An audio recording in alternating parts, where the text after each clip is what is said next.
안녕하십니까. 대관장명철학연구원 요랑이육제입니다. 반갑습니다. 요즘은 남녀노소 누구나 이제 사주를 자주 보러 다니는 분들이 많으신 것 같아요. 네, 맞습니다. 네.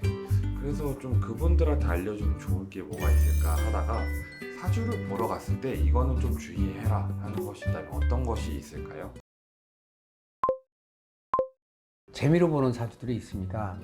인터넷에서도 보고 또 길거리에서도 보고 찾아다니고 이런 경우가 있는데, 그 사주라는 것은 이제 얼마큼 공부했느냐가 중요한 게 아니라 아는 사실을 어떻게 전달해 주느냐거든요. 또 그냥 어떤 우리가 공수를 던진다 그러죠. 너 이러면 안 돼. 너 왜 그래? 이 공수를 던지는 건 쉬운데 거기에 는 해법이 있습니다. 해법. 이게 너무 젊거나, 왜냐면 젊다는 것은 그 패기가 있고 좋은 점이 있지만 경험이라든지 경륜이 짧을 수가 있습니다. 즉 자기가 아는 걸 전달할 때 잘못하면 상처가 될 수 있거든요.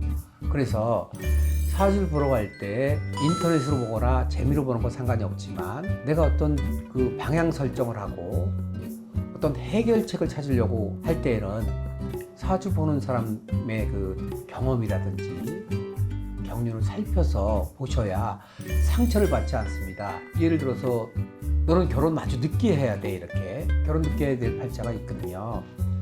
결혼 늦게 해야 돼, 너 결혼하면 남편이 죽어, 극단적인 표현을 막 하는 사람들이 있고, 어떤 자기의 그 아는 내용을 전달할 때 그 해법이 없이 전달하는 사람들이 있거든요.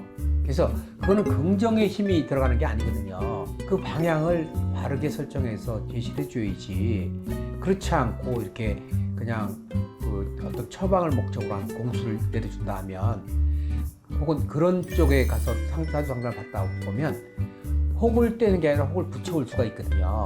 그래서 사주 보러 간다 하시면 그 사주 보는 곳이 여러 곳이 있거든요. 관상을 보는 데서도 관상하고 사주 같이 볼 수 있고, 또 무속인들도 사주를 보고 철학원에서 사주를 보거든요. 보러 가기 전에 미리 조금 어느 정보를 가지고 내가 보러 가는 것이 오히려 좋은 해결 방법이 될 수 있거든요.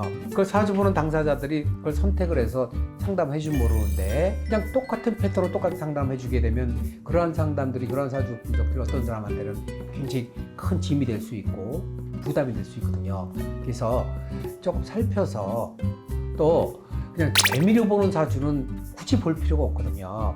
저희는 사주 보러 오면 알거든요. 아, 이 사람이 지금 별게 걸릴 게 없는데 재미로 보는 거구나. 그냥 어떤 거 한번 봐주세요. 이렇게. 그런 것들은 잘못하면 상처될 수 있습니다. 그래서 사주를 본다 할 때 어떤 특별한 문제라든지 궁합이라든지 내가 이사라든지 승진이라든지 시험이라든지 이런 어떤 목적을 갖고 보는 건 괜찮지만, 목적 없이 그냥 한번 봐볼까 이런 경우는 상처가 될 수 있으니까 꼭 내가 가고자 하는 곳에 정보를 좀 알고 정보가 좀 확실할 때 보러 가는 게 좋습니다. 철학원이 있다고 해서 막 보러 가고 하게 되면 예상외 암초, 혹을 달 수가 있다. 요즘은 정보화 시대라 인터넷 검색해보면 웬만한 내용이 다 검색되고, 그러나 검색이 안 되는 경우가 있죠. 그런 경우 이제 신뢰감이 좀 떨어진다 이렇게 볼 수가 있습니다. 그래서 다양한 방법으로 이렇게 사주를 보고 손님을 끌어들이는 쪽이 있으니까, 보고자 하는 사람들의 그 철학원이 있든지 보고 싶은 곳에 정보를 알고 가셔야 상처를 받지 않고, 두 번째는 내가 꼭 필요하고 절실할 때 보는 것이 좋다. 의미 없이 매년 해마다 이렇게 막 보는 것보다 해마다 또 필요할 때 보는 게 좋겠다 하는 것이 저희 생각입니다. 네, 선생님 답변 감사합니다. 네. 사주를 보러 갈 때 주의해야 될 점에 대해서 말씀 주셨는데, 많은 분들께서 이 주의할 점을 일단 챙기셔서 사주를 보러 가시면 좋을 것 같습니다. 네, 선생님 오늘도 좋은 답변 감사합니다. 감사합니다. 저희 대성TV를 구독해 주시고 시청해 주시는 많은 분들께 감사의 말씀을 드리고, 구독, 좋아요는 좋은 영상 제작에 힘이 됩니다. 감사합니다.